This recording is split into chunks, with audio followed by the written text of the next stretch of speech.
6월 1일 화요일입니다. 오늘 새벽 우리에게 주시는 하나님의 말씀은 예레미야 11장 1절에서 13절까지의 말씀입니다. 여호와께로부터 예레미야에게 임한 말씀이라. 이르시되 너희는 이 언약의 말을 듣고 유다인과 예루살렘 주민에게 말하라. 그들에게 이르기를 이스라엘 하나님 여호와께서 이와 같이 말씀하시되 이 언약의 말을 따르지 않는 자는 저주를 받을 것이니라. 이 언약은 내가 너희 조상들을 새 풀무 애굽 땅에서 이끌어내던 날에 그들에게 명령한 것이라. 곧 내가 이르기를 너희는 내 목소리를 순종하고 나의 모든 명령을 따라 행하라. 그리하면 너희는 내 백성이 되겠고 나는 너희의 하나님이 되리라. 내가 또 너희 조상들에게 한 맹세는 그들에게 젖과 꿀이 흐르는 땅을 주리라 한 언약을 이루리라 한 것인데 오늘이 그것을 증언하느니라 하라. 하시기로 내가 대답하여 이르되 아멘 여호와여 하였노라. 여호와께서 내게 이르시되 너는 이 모든 말로 유다 성읍들과 예루살렘 거리에 선포하여 이르기를 너희는 이 언약의 말을 듣고 지키라. 내가 너희 조상들을 애굽 땅에서 인도하여 낸 날부터 오늘까지 간절히 경계하며 끊임없이 경계하기를 너희는 내 목소리를 순종하라 하였으나 그들이 순종하지 아니하며 귀를 기울이지도 아니하고 각각 그 악한 마음에 완악한 대로 행하였으므로 내가 그들에게 행하라 명령하였어도 그들이 행하지 아니한 이 언약의 모든 규정대로 그들에게 이루게 하였느니라 하라. 여호와께서 또 내게 이르시되 유다인과 예루살렘 주민 중에 반역이 있도다. 그들이 내 말 듣기를 거절한 자기들의 선조의 죄악으로 돌아가서 다른 신들을 따라 섬겼은즉 이스라엘 집과 유다 집이 내가 그들의 조상들과 맺은 언약을 깨뜨렸도다. 그러므로 나 여호와가 이와 같이 말하노라. 보라, 내가 재앙을 그들에게 내리리니 그들이 피할 수 없을 것이라. 그들이 내게 부르짖을지라도 내가 듣지 아니할 것인즉 유다 성읍들과 예루살렘 주민이 그 분향하는 신들에게 가서 부르짖을지라도 그 신들이 그 고난 가운데서 절대로 그들을 구원하지 못하리라. 유다야, 내 신들이 내 성읍의 수와 같도다. 너희가 예루살렘 거리의 수대로 그 수치스러운 물건의 제단 곧 바알에게 분향하는 제단을 쌓았도다. 아멘. 예레미야 11장을 시작하고 있는 오늘 본문은 유다 백성의 언약 위반의 죄와 또 그에 따른 하나님의 심판을 다루고 있습니다. 먼저 3절을 보시면 그들이 언약의 말을 따르지 않을 경우 저주를 받을 것이라고 경고하십니다. 이 말씀은 신명기 27장과 28장을 근거한 말씀인데 모세는 이스라엘 백성들이 가나안에 입성할 준비를 할 때에 백성들을 모아놓고 그들을 향해 하나님의 언약의 말씀인 율법을 재차 선포하며 그 율법을 지킬 것을 촉구하였습니다. 그들이 율법을 성실하게 지킨다면 하나님께서 축복하시겠지만 만일 지키지 않을 경우 저주를 받게 될 것이라고 선포했죠. 언약에 대한 불순종의 결과가 곧 저주를 불러온다는 이 사실을 지금 상기시켜 주고 있습니다. 4절과 5절에서는 시내산 언약의 핵심을 소개합니다. 여기서 새 풀무의 비유를 들어서 애굽에서의 노예 생활이 얼마나 혹독한 것이었는지를 우선 언급합니다. 이는 애굽에서 이스라엘 백성들을 구원하신 것이 얼마나 큰 은혜였는지를 또한 잘 보여줍니다. 신해산 언약의 핵심은 10계명이죠. 10계명에서도 가장 중요한 내용은 1계명과 2계명, 즉 우상 숭배를 금지하는 계명입니다. 우상을 섬기지 않고 말씀을 잘 지켜 행하면 젖과 꿀이 흐르는 땅을 주며 영원토록 번성하도록 인도하시겠다라는 하나님의 약속입니다. 하나님은 시내산에서 모세를 부르시고 10계명의 두 돌판을 주셨습니다. 하지만 불길한 예감처럼 하나님이 모세와 함께 시간을 보내는 동안 이스라엘 백성들은 산 아래에서 금송아지를 만들었습니다. 그때부터 시작된 언약 위반이 가나안 땅에 들어오고 나서도 지속됩니다.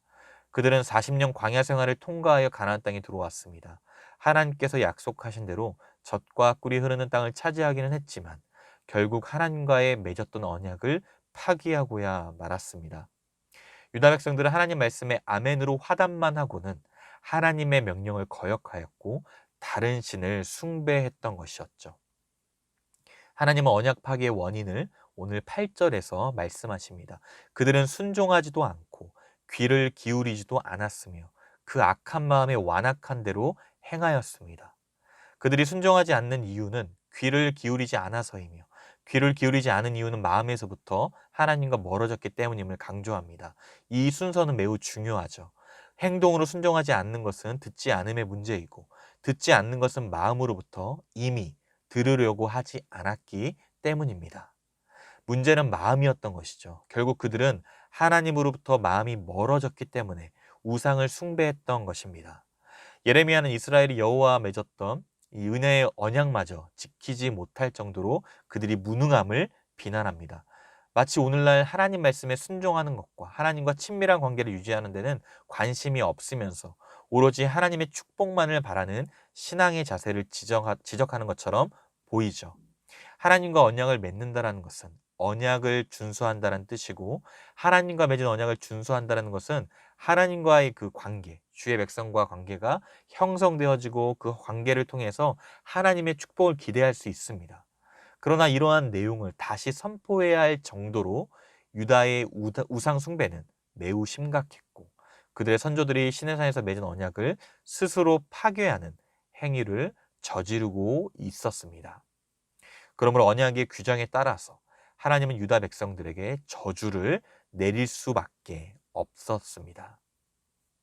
11절에서 이제 하나님은 단호하게 말씀하십니다. 유다 백성들이 바벨론의 공격으로 인하여 부르짖을 때 그들의 외침을 듣지 않으시겠다라고 말이죠.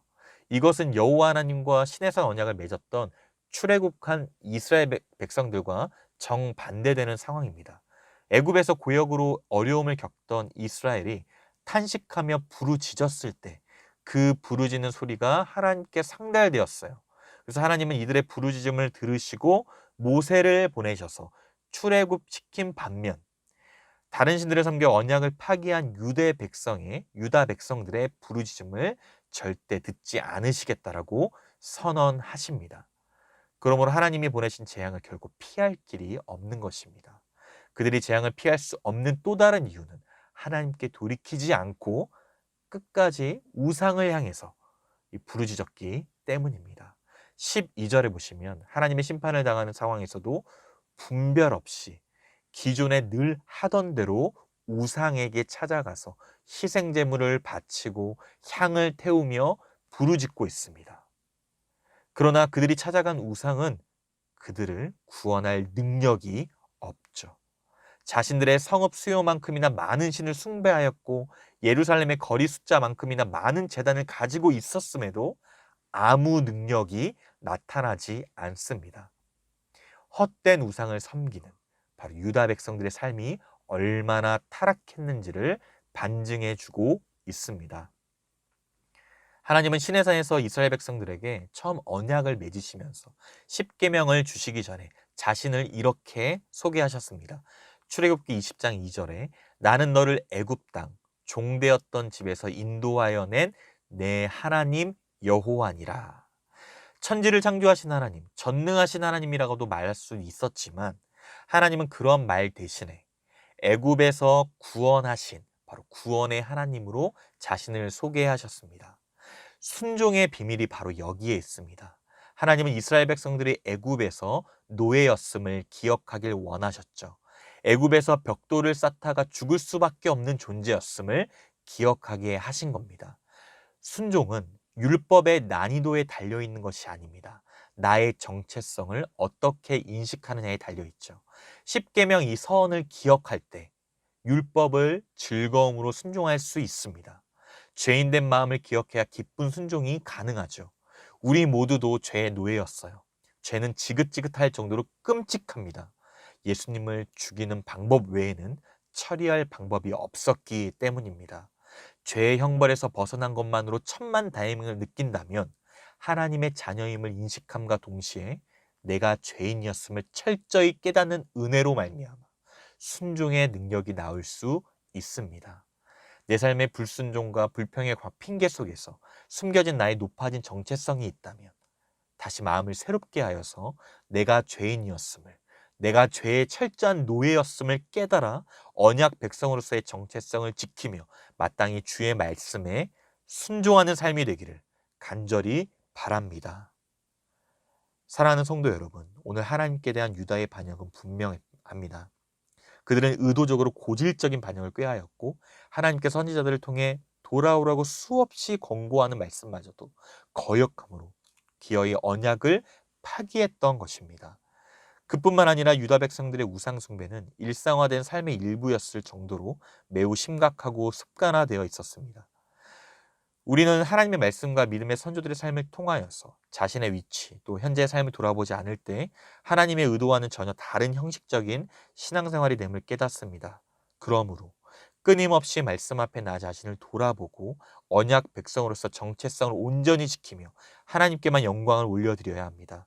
반복적인 죄에서 벗어나서 오직 나를 붙드시는 주님의 은혜만을 기억하시길 바랍니다.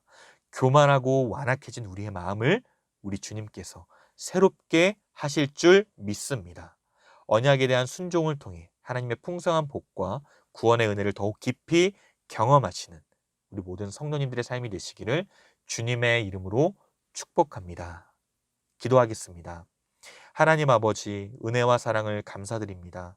오늘 유다 백성들처럼 완악해진 마음으로 굳어지지 않도록 우리의 마음을 날마다 새롭게 하여 주시고 죄에서 자유케 하신 은혜만을 기억하며 언약 백성으로서의 마땅한 순종의 삶을 살게 하여 주시옵소서. 아멘으로 화답했지만 하나님과의 언약을 파기하고 우상을 섬겼던 형식적인 신앙생활을 벗어버리고 하나님과의 친밀한 관계를 통해 흘러나오는 풍성한 복을 온전히 누리게 하여 주시옵소서. 오늘 이 하루도 주님과 동행하는 삶이 되게 하여 주시옵소서.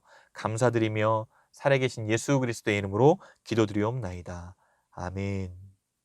개인적으로 기도하실 때 오늘 주신 말씀을 붙들고 기도하시고 주간 기도 제목을 따라서 환우들과 또 섬김 사역을 위해 기도하겠습니다. 육신의 질병 또 마음의 고통을 겪는 지체들을 불쌍히 여겨주시고 하늘의 평안으로 잘 이겨내게 하옵소서.